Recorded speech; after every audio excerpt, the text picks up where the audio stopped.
Olá, eu sou Vanessa Luz e vamos aqui ao segundo dia de leitura de consciência quântica. O que é consciência? Os materialistas científicos tendem a tratar a consciência como um pressuposto linguístico. Temos sujeitos e predicados na língua, mas a ciência afirma que podemos viver sem os sujeitos. Como exemplo, citam a língua Hopi, que não tem sujeitos nem predicados, apenas verbos, eliminando a necessidade da consciência, exceto como elemento linguístico.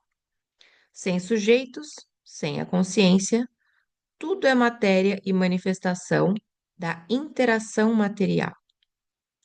Hoje, essa é a visão de mundo dominante entre os cientistas.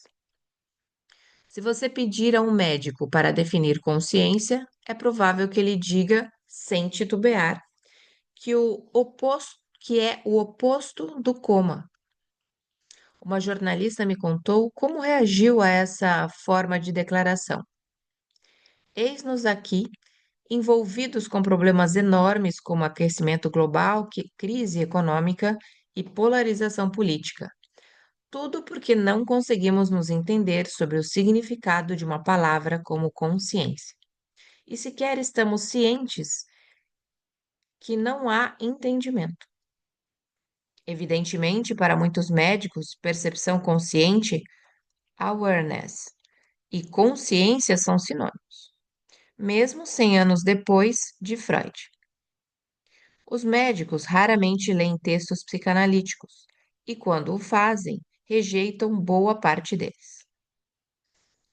Como a mente inconsciente pode ser validada se a consciência não está presente num paciente em coma? Mas a consciência nunca vai embora. Quando estamos inconscientes, em coma, por exemplo, talvez não façamos ideia do que acontece à nossa volta. Não vivenciamos o que está acontecendo conosco, como os sujeitos olhando para os objetos. Mas ainda temos consciência. O que Freud realmente quis dizer é que, apesar de haver uma diferença entre percepção consciente e a falta desta, ambas são estados de consciência. No primeiro, estamos cientes da divisão sujeito-objeto. Temos uma experiência com dois polos: o sujeito, o experimentador, e o objeto, o experimentado. No estado inconsciente, porém, não temos percepção consciente dessa divisão. Por meio da psicanálise, podemos explorar como os processos mentais que ocorrem no inconsciente, dos quais não temos ciência, estão nos incomodando em nosso estado de percepção consciente em vigília. Segundo Freud, deveríamos tentar identificar e compreender esses processos inconscientes a fim de funcionarmos bem em termos mentais. A consciência é um aspecto fundamental de nossa natureza, mas de difícil definição, pelo menos em termos imediatos. Podemos perceber alguns aspectos e atributos da consciência, mas isso é tudo que podemos fazer. Como, em última análise, segundo a divisão de mundo quântica, a consciência é a base de toda a existência. Qualquer definição que possamos propor terá lacunas. A consciência é tudo o que existe. Portanto, qualquer definição que você tente lhe dar será falha, porque a definição em si é um fenômeno da consciência e não o contrário. Agora vamos voltar à questão fundamental com que começamos. Do que tudo é feito? Executando-se a psicanálise, existe alguma razão convincente para escolhermos entre consciência e matéria para responder essa pergunta? Felizmente, hoje podemos refutar cientificamente a visão de mundo materialista. Em teoria, podemos fazê-lo demonstrando paradoxos, os nós lógicos do pensamento. Na prática, podemos fazê-lo mediante dados anômalos. As sutilezas verbais tornam-se desnecessárias.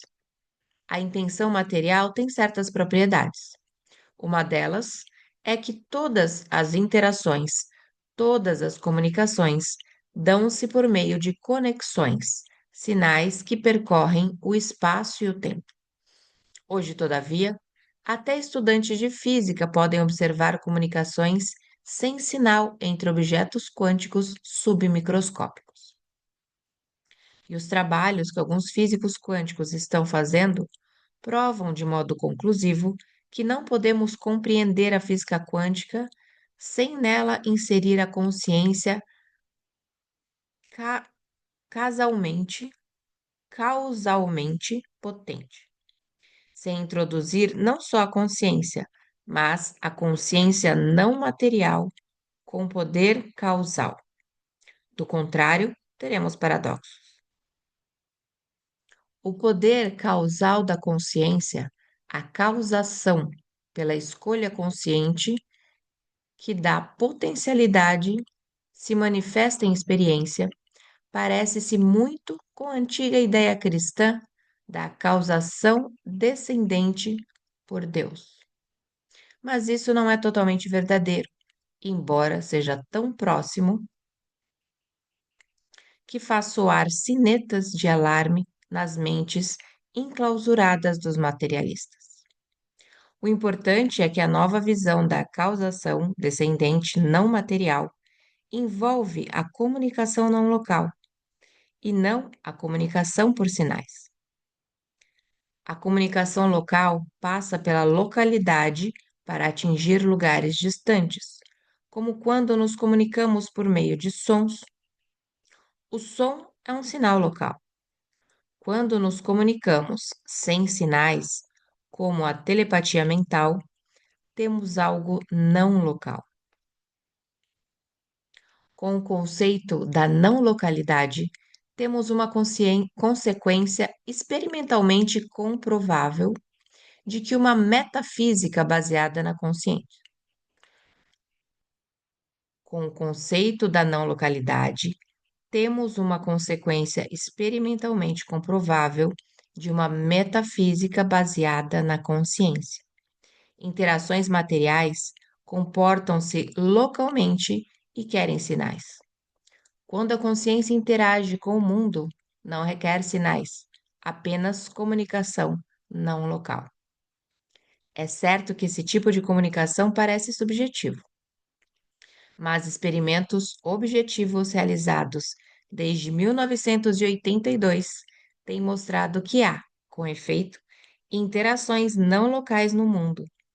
Logo, o materialismo científico, baseado apenas em interações materiais, é descartado experimentalmente. Em seu lugar, podemos estabelecer, por meio de experimentos, a ideia de que existe um novo tipo de interação não material no mundo. Temos um novo tipo de causação, a capacidade causal da consciência. Comunicação sem sinal. Nos séculos mais recentes, a ciência materialista andou bastante ocupada decifrando os mistérios da matéria e, com efeito, desenvolveu tecnologias necessárias para que nossa civilização sobrevivesse e progredisse. Essas tecnologias também tiveram desdobramentos ruins. Não podemos mais nos dar ao luxo de tolerar essas consequências negativas, nem precisamos fazê-lo. As mais profundas questões científicas da atualidade concentram-se nas macroestruturas da cosmologia e são quase inúteis.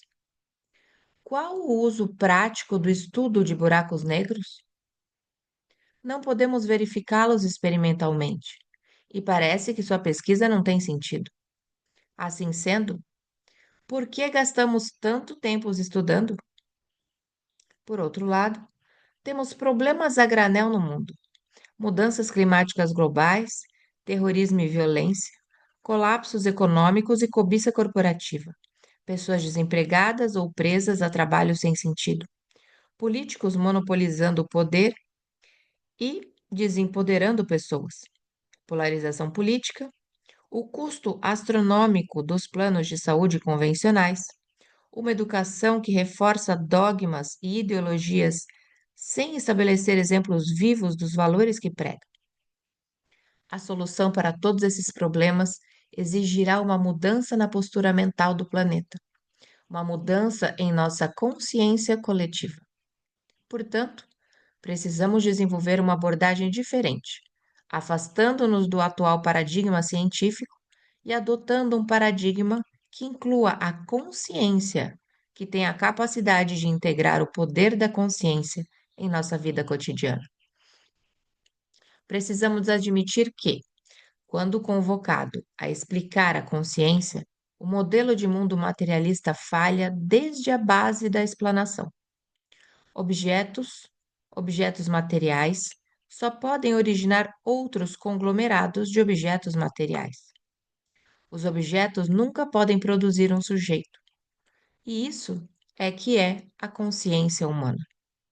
Somos sujeitos olhando para objetos, olhando para o mundo, formulando opiniões sobre o mundo. Aqueles que dizem que essas opiniões provêm da dança de partículas elementares no nível básico estão simplesmente enganando a si mesmos. Estão ignorando a existência de significado e de valores. Estão negando que exista eficácia causal no nível da consciência humana, no mais alto nível. Sem valores, não pode haver civilização. Portanto, toda a nossa civilização está em perigo se aceitamos a palavra dos cientistas materialistas quando afirmam que a matéria é a base de toda a existência. A física quântica, em contraste, sugere uma visão de mundo na qual a consciência, e não a matéria, é a base de toda a existência. Sugere um mundo no qual significado e valor podem ser reintroduzidos na ciência como aspectos da consciência além da matéria. Essa é a nova postura diante da ciência, uma postura necessária para a nossa sociedade. Os cientistas convencionais adotaram uma posição muito interessante diante dessa crítica: a negligência benigna. Eles esperam desacreditar essa nova postura com seu silêncio, privando proponentes, como eu mesmo, de uma oportunidade para discutir a questão. Todavia, se a ciência convencional prefere ignorar o trabalho dos ativistas quânticos, vamos usar o tempo para desenvolver uma nova ciência, sem as interrupções da controvérsia. Como resultado, dispomos de uma ótima teoria da consciência baseada na física quântica. Graças a pesquisadores experimentais, também temos muitos dados corroboradores. Materialismo científico baseia-se num conceito chamado dualismo, a noção de que qualquer coisa que não seja material deve existir como objeto separado, como principal justificativa para negar o papel da consciência e de todas as outras experiências internas. O dualismo suscita uma pergunta: como objetos materiais e não materiais podem interagir? Pense nisso. Se matéria e não matéria nada têm em comum, ambas precisam de um mediador, de um sinal para interagir, alguma coisa que as conecte. Esse tem sido um osso duro de roer para os apoiadores dos seres não materiais. A resposta da física quântica é a comunicação sem sinal, a não localidade, no jargão técnico. No espaço e no tempo, é impossível haver uma comunicação sem sinal. Por isso, a comunicação deve se valer de outro domínio da realidade, situado fora do espaço e do tempo. Segundo a física quântica, trata-se do domínio da potencialidade.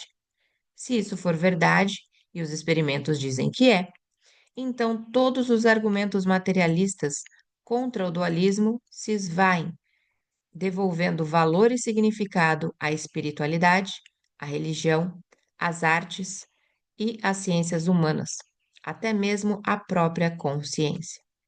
E se o dualismo vai embora, os objetos não materiais podem se comunicar com objetos materiais e com outras variedades de objetos não materiais, porém, não é preciso sinal para que se comuniquem dentro do domínio da potencialidade, também conhecido como consciência. A física quântica reforça-nos, a física quântica força-nos a concluir que o domínio da potencialidade é, na verdade, a própria consciência. Ademais, mostra-nos que a comunicação entre aqueles que parecem ser dois objetos distintos, mente e matéria, é mediada pela consciência. Essa é a essência do paradigma quântico. Às vezes, os materialistas procuram desacreditar a ideia de que a física quântica, a não localidade quântica, pode afetar fenômenos no nível macro de nossa experiência. Agora, porém, temos o apoio de muitos experimentos em diversos campos, física, biologia, psicologia e medicina, para sugerir que existe um domínio não local, mesmo no nível macro. Esses experimentos conferem apoio à alegação de que a comunicação sem sinal ocorre de fato, não só no mundo microscópico, como também no mundo macro da matéria e da experiência humana. Como os alicerces de seus argumentos estão desaparecendo, os cientistas convencionais estão adotando cada vez mais o ponto de vista quântico, apesar de muitos ainda não lidarem com os aspectos estranhos da física quântica, como a não localidade. Aqueles que o fazem estão se tornando mais receptivos a discussões acadêmicas sobre a teoria. O parapsicólogo Dan Radin apoia a visão de mundo quântica e realizou alguns experimentos interessantes usando um gerador de números aleatórios para dar suporte a essa nova perspectiva. O gerador de números aleatórios converte eventos aleatórios de desintegração radiativa em grupos aleatórios de zeros e uns, com a ajuda de um computador. Radin levou esses geradores de números aleatórios até lugares onde havia pessoas meditando. Ele descobriu que, na presença desses meditadores, o comportamento dos geradores de números aleatórios ficava significativamente menos aleatório do que seria esperado em termos estatísticos. Radin sugeriu que o gerador de números aleatórios deveria se desviar ao máximo da aleatoriedade na presença de intenções coerentes. E ele comprovou essa ideia não só com pessoas no ambiente de meditação, mas com pessoas assistindo a uma partida do Super Bowl. Nessas situações, Radin descobriu que a intenção causava efetivamente um desvio da aleatoriedade. Em situações nas quais as pessoas estavam distraídas, sem qualquer intenção específica, os geradores de números aleatórios comportavam-se normalmente. Por exemplo, numa sala de reuniões de executivos ou numa sala de reuniões de professores universitários, os geradores de números aleatórios produziam de fato conjuntos de zeros e uns. Numa sala de meditação, isso não acontecia. Isso confere suporte à nova visão da física quântica, segundo a qual a intenção consciente pode afetar resultados. Mostra a presença da escolha consciente, que é óbvio, como disse Gregory Bateson há muito tempo. É o oposto da aleatoriedade. Os antagonistas da visão de mundo quântica ainda precisam se entender com dados experimentais como este. Se você está gostando deste material, deste novo conhecimento, aproveite e se inscreva aqui no canal. E se tem algum amigo que também gosta deste assunto, envie esse vídeo para ele. Não esqueça de ler a descrição e deixar seu comentário. Eu sou Vanessa Luz e deixo para você um beijo quântico em seu coração. Até a próxima leitura.